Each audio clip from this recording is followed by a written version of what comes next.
et ils sont invariables, inchangeables.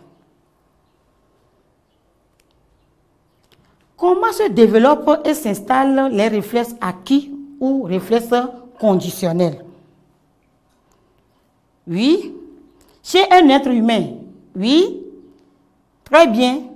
Les réflexes acquis se développent et s'installent chez un être humain par l'apprentissage. Exemple, apprendre à conduire un engin, oui.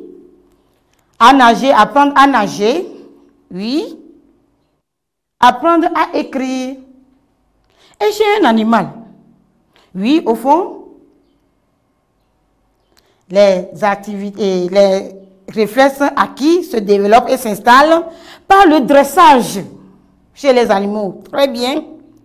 Nous avons comme exemple l'expérience de Pavlov qu'on a vu en classe. Le réflexe de salivation du chien par une sonnerie, ça peut être une sonnerie, ça peut être une lumière. Quelles sont les étapes du conditionnement? Nous avons 3 étapes. La première consiste à présenter au chien les 2 stimulus différemment. Comment? Par exemple, un chien qui voit sa nourriture doit saliver, c'est normal. Mais un chien qui écoute la sonnette dresse bien les oreilles et attend. Il n'y a pas de réaction là-bas. Donc, la première étape, c'est la présentation différente des 2 stimulus. La nourriture est le stimulus naturel qu'on appelle encore un stimulus absolu. Et la cloche est un stimulus neutre. Deuxième étape. Dans la deuxième étape, on associe les 2 stimulus en prenant soin de précéder le stimulus naturel par le stimulus neutre. Là, toujours, nous sommes en réflexe inné. Qu'est-ce qui se passe? Le point saillant de cette deuxième étape est que nous répétons la même chose, c'est-à-dire avant de donner à manger au chien, il faut sonner d'abord. Avant de donner à manger au chien, il faut sonner d'abord. Si on répète ça plusieurs jours, le chien va apprendre, va commencer par apprendre. Et si on va au niveau de la 3e étape, on supprime le stimulus absolu, c'est-à-dire le stimulus naturel qui est la nourriture. Et là, quand le chien attend la sonnerie, il salive. Donc, notre cloche qui était au départ un stimulus neutre est devenue un stimulus conditionnel. Et le chien réagit. Quelles sont les finalités des réflexes conditionnels? Oui, là, les réflexes conditionnels nous permettent d'acquérir de nouvelles activités réflexes par des apprentissages. Ils nous permettent aussi un automatisme dans l'accomplissement de certains gestes.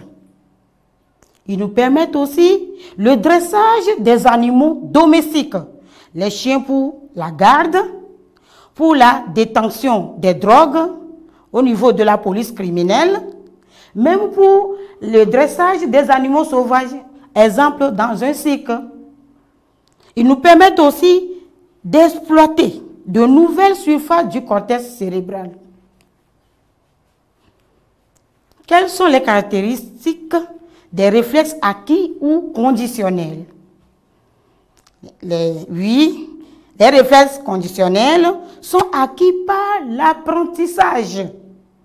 Ils sont individuels. Ils disparaissent s'ils ne sont pas entretenus par la répétition. Oui, ce sont les caractéristiques des réflexes. Quels sont les effets des drogues sur les réflexes? Bon, les effets des drogues sur les réflexes. D'abord, en classe, on a vu sur l'individu et sur la société. Oui, sur l'individu. C'est-à-dire la personne qui consomme la drogue. Il a des troubles de fonctionnement, de régulation des organes vitaux. Les poumons, par exemple, nous sommes dans une pandémie de Covid-19 et on vous dit que le virus attaque les poumons. Il y a le cœur, le système nerveux, le muscle, etc., etc.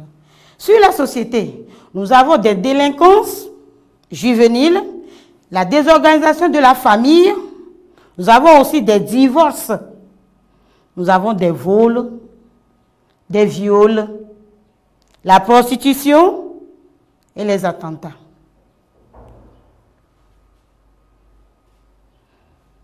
En résumé, les réflexes innés, ce qu'il faut retenir des réflexes innés, ils sont fixés héréditairement, c'est-à-dire nous sommes nés avec. Ils assurent le fonctionnement et la coordination des fonctions vitales.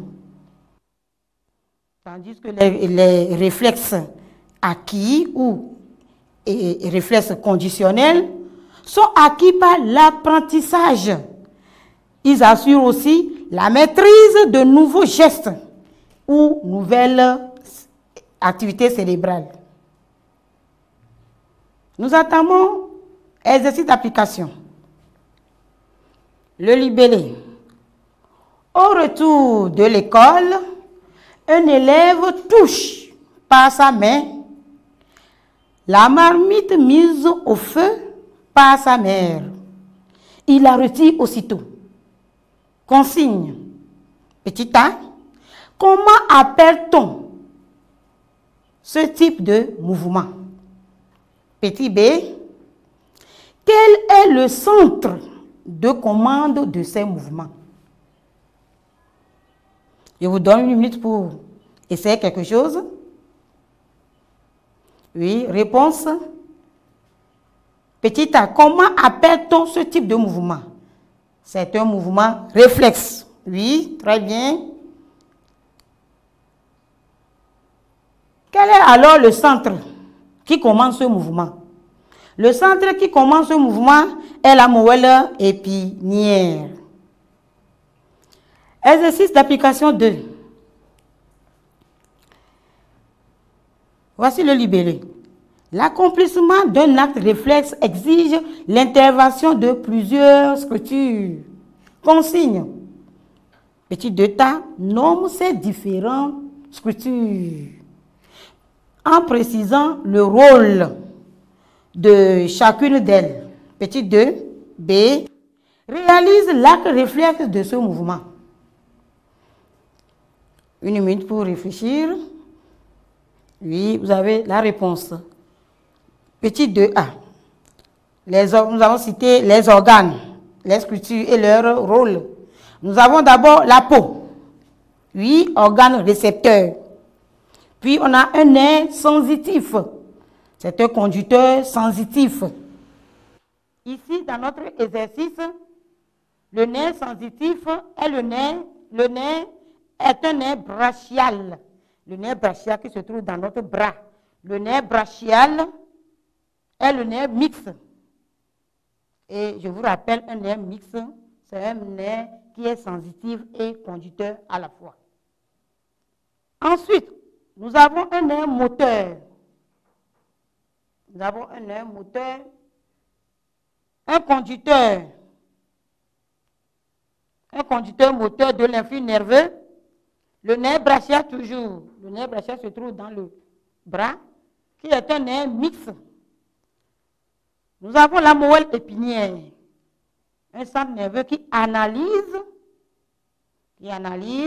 oui, et qui interprète les informations. Et enfin, nous avons le muscle, organe effecteur. La réponse 2B, schéma de la réflexe du mouvement de la main de l'élève. Dans notre expérience, nous avons vu l'acide, on a vu le pincement. Ici, l'excitation, c'est quoi? Oui, c'est la marmite chaude qui agit sur le récepteur qui est la peau. Oui, et un influx nerveux naît ici, un influx nerveux sensitif qui est né au niveau de la peau. sera véhiculé par les fibres nerveuses sensitives du nerf brachial vers le centre nerveux qui est la moelle épinière. Et la moelle épinière transforme le nerf sensitif en influx nerveux, transforme l'influx nerveux sensitif en influx nerveux moteur qui sera ensuite véhiculé par les fibres nerveuses motrices vers l'effecteur qui est le muscle. Et nous avons comment répondre à la contraction des muscles. C'est ce qui explique le retrait brusque de la main de l'élève.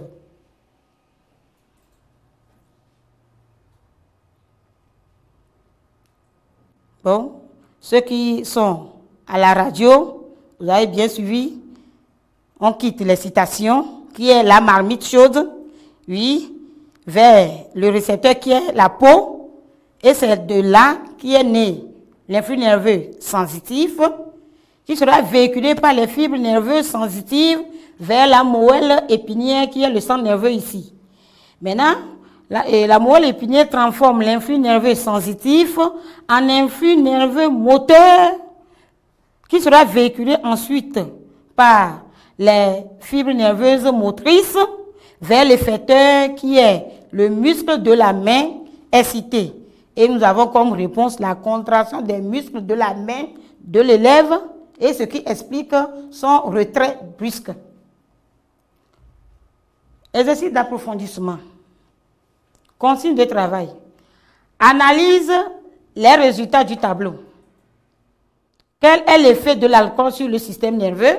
3. Propose une stratégie pour sensibiliser les camarades sur les effets de l'alcool et sur les drogues dans l'organisme. Voilà l'exercice d'application. Exercice d'approfondissement. Voilà, nous sommes à la fin de notre séance. Je vous remercie beaucoup, mais respectez bien les mesures barrières au Covid-19. Bye. Allez, à la prochaine.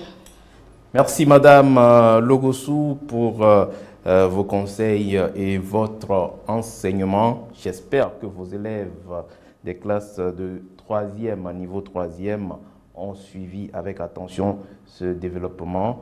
Et moi, j'aimerais vous donner 30 secondes pour revenir sur l'essentiel à retenir pour ce titre ou ce chapitre. Puisque c'est sûr, il y a des schémas qu'on demande. Quel conseil vous avez à donner à vos élèves par rapport à votre développement de tout à l'heure? Oui, surtout au niveau de schéma, nos élèves, d'habitude, ils